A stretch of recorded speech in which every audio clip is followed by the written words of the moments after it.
Le commerce des esclaves, qui a profondément marqué le continent africain durant plusieurs siècles, n'a pas seulement représenté une tragédie humaine. Il a aussi transformé les structures économiques et sociales des régions impliquées.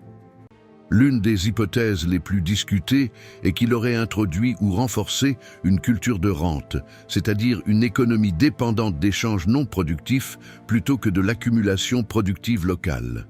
Cette question invite à examiner le lien entre l'économie esclavagiste, la dépendance commerciale et les trajectoires de développement. Le commerce des esclaves a favorisé une logique où la richesse provenait non pas de la production interne, mais de la capture et de la vente de personnes aux négociants étrangers.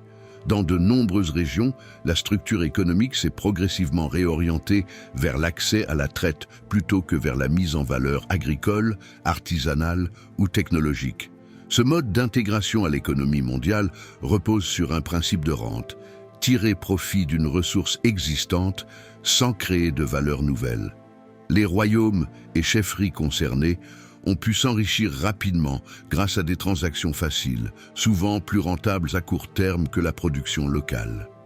Ainsi, le commerce esclavagiste a pu affaiblir des secteurs productifs traditionnels, en détournant main-d'œuvre, énergie guerrière et ressources politiques vers une activité destructrice. La traite introduit également une dépendance aux produits importés, armes, textiles, alcool, perles ou métaux. Nombre de sociétés africaines se sont retrouvées subordonnées aux cycles commerciaux imposés par les puissances européennes sans développer d'industrie locale capable de concurrencer ces importations.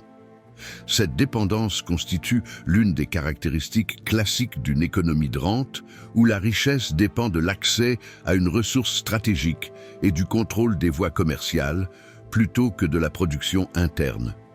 De plus, les réseaux de traite ont consolidé des élites rentières, marchands, guerriers, intermédiaires, dont le pouvoir reposait davantage sur le commerce extérieur que sur la gestion de la production domestique.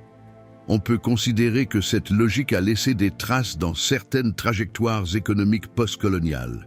Des États dont l'économie dépend principalement de l'exportation de matières premières, de flux extérieurs ou de rentes politiques plutôt que d'industrialisation.